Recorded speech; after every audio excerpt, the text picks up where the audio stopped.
everyone, today I'm going to be reviewing Aretha Franklin's I Never Loved a Man the Way I Love You album track by track. The first song on this album is Respect, which is an Otis Redding cover, and a lot of people don't know that actually. They think that this is an original. But what I really like about whenever Aretha does covers is she a lot of times completely changes the arrangement and the vocals and just makes it to her. You know, she kind of just had like a sass about it that I really liked about this song. And so, I mean, the vocals in here are definitely top notch. I mean, this is basically her most popular song, right? And as people pointed out, women really needed it at this time because there used to be a time where it was a lot harder for us to get divorced and you had to be married to open up your own bank account and all that stuff. So, you know, she's just empowering women and stuff like that. And so that's one of the reasons I really like this song. It's a great way to start off the album, in my opinion. Now to track 2, Drowning My Own Tears. This has a bluesy feel to it, which I love. I really enjoy the vocals on here, and yeah, especially that ending part as well. What a moment. Now on to track 3, I Never Loved a Man the Way I Love You. One thing about Aretha, she is not going to miss on a title track. You got this, Spirit in the Dark, Hey Now Hey, The Other Side of the Sky, which is like a top 5 Aretha song all time for me, and many others. So Aretha did exactly what had to be done. Yeah, this is just so cool because it sounds like of its time in the best way. Like, I just love all the production going on there, and then the vocals, and then that chorus when it hits, it's just so good, and just what she does with her vocal delivery is there. And yeah, this song is perfection. Definitely one of my favorite songs on this album. Now to track 4, Soul Serenade. I think this is a gorgeous piece. I really appreciate it. Now to track 5, Don't Let Me Lose This Dream. So this is actually my favorite Aretha Franklin song, and she did write this one. She had a few writing credits on this album. I'll throw them up on the screen right now so you guys can see them because I'll probably forget to mention them in the rest of the video. But Aretha Franklin, great songwriter. She doesn't really get her 10s, and so I want to give her that moment. And so I think that this song is just excellent all the way across the board. Like, her vocals there, the progression of it, the background vocals and all that part, the production I think is really tastefully done as well. One thing that's important about the time that Aretha, you know, came up singing is that you had one take to record the song. Like, you couldn't go in and just like do all these edits that you can do now. So if you messed up, it was on there, you had to start all over again. So I can just like really appreciate everything that's going on there and all the little details because it truly makes the song. And I like the songwriting on there as well, and it's just a very passionate vocal performance. I love the bridge on this song. It's one of my favorite Aretha bridges as well. Now to track 6, Baby Baby Baby. So Aretha wrote this one. I think this is a nice mid-tempo moment on this album, and one part that really stands out to me is whenever she's saying I'm guilty, I'm guilty, I'm guilty, and then the I need you part, and like the harmonies on there at the end is so satisfying to listen to. I really like the production. I think that it fits the song nicely. Great vocals, great lyrics. Now to track 7, Dr. Feelgood, Love is a Serious Business.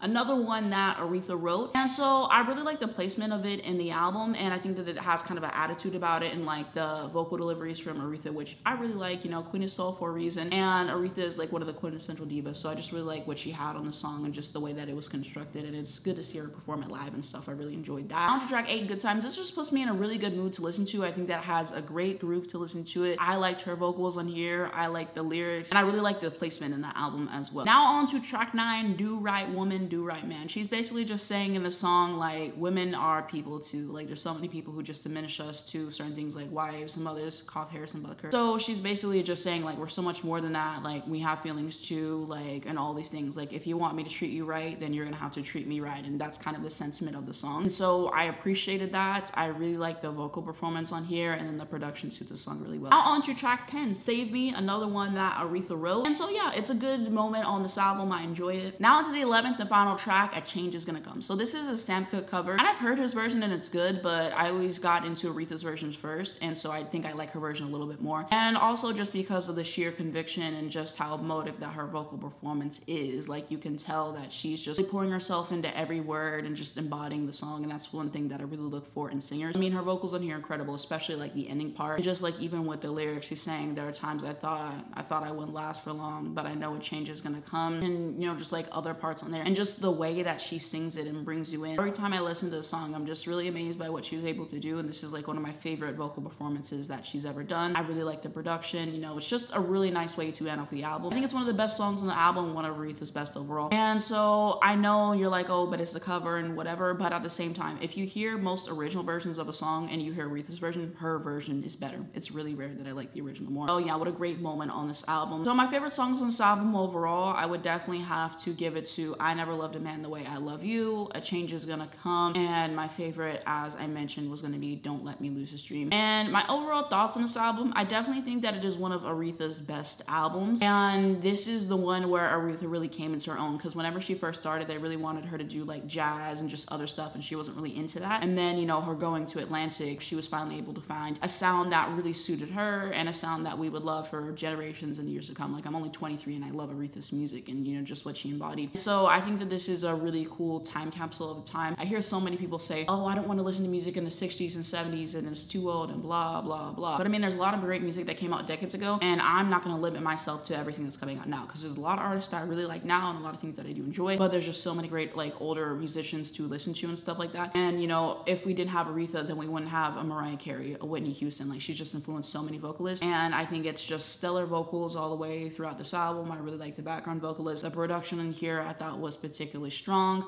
There's no skips on this album in my opinion, and so I can also appreciate Aretha having some songwriting credits on here as well. I always say I wish she would have written more songs because she was a great songwriter and everything, and I'm always going to give her a 10. So if you're just getting into Aretha and you wanted like a starting point, I think this is a good album to get into. And also if you just wanted something great for the time period, I would recommend this album. But I feel like if we're having a conversation about best vocalist, then obviously Aretha Franklin has to be up there for sure. And so yeah, let me know what you guys think of this down below in the comments. Do you agree with me? Do you disagree with me? What were your favorite songs on the album? What are your memories of the album and all of those things? And let's kind of continue that conversation there. If you wanted to see more videos on Aretha Franklin, I'll throw a card up on the screen right here to where you guys can go to, and that takes you to all the album reactions I've done on her so far. So I have an album reaction to Young, Gifted, and Black, Spirit in the Dark, you know, some of her classic albums and stuff. And so with the ones I haven't reacted to, I'm gonna do reviews for some of them. I want to do rankings at some point and everything, and I really wanted to do this review and talk about this album because I love this album. This has to be somewhere in my favorite albums of all time. Also wanted to say here to those wondering about what happened to your Michael Jackson video for this month, because I've been doing a video on him every single month. So I'm slated to do the History album, and then after that I think is Blood on the Dance Floor. And so what I'm gonna do, that's gonna come out sometime next week, the Michael Jackson thing. That is what my goal is going to be. And then I'm still gonna post Blood on the Dance Floor this month because I'm technically late on posting the video. So yeah, so I'm just gonna do 2 in 1 month, and so that should be coming. And then I'll put a community post on my channel just so you guys can know. So that's one thing I want to say there, and I really want to post this review first. So this will be up for a few days, and then sometime next week the Michael Jackson thing will come out. And I have something else that I recorded that I really like to put out. So if you guys have any other videos you would like me to do, let me know down below in the comments. I'm always looking for suggestions and stuff. But that is going to be it for this video. Thank you guys so much for watching. If you did enjoy it, give it a like down below. It helps me out a lot in YouTube algorithm. I very much appreciate it. You can subscribe if you would like to see more videos like this, and if you hit the bell, you get notifications to your phone when I post, so you're not missing brand new videos come out. I upload every single week, album reactions, album reviews, stuff like that. I'm really trying to focus more on actually posting album reviews this year, because for the past 3 years I keep saying I'm gonna post other reviews and I don't. So I'm really trying to make that a focus this year. First link down below in the description will be my second channel. So a lot of it is me repurposing content that I post on my TikTok page, but not all. I like to keep some stuff for TikTok. So if you want to follow me on TikTok, I have 2 accounts. I'll link them below if you'd like to check that out. So a lot of times we have music conversations over there. So recently I just posted a video about artists that are 1 album wonders for me. I can only get into 1 album by them, and everything else kind of just pales in comparison to that 1 album. I also talked about why artistic growth is necessary. I made a video talking about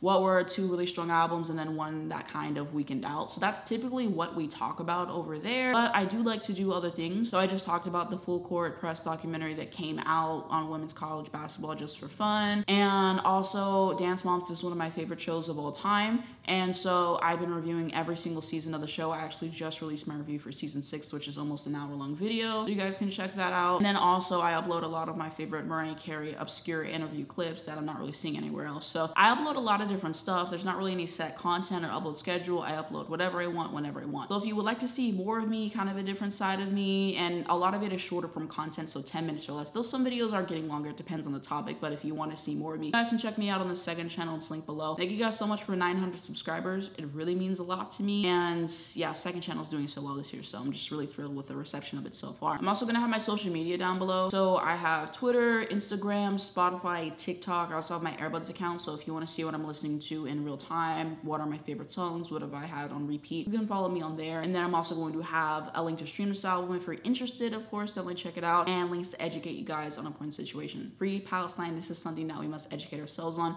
If you want to learn more or you want to donate to the cause, I have links down below in the description for you to do that. But thank you so much for watching, and I'll see you in my next one.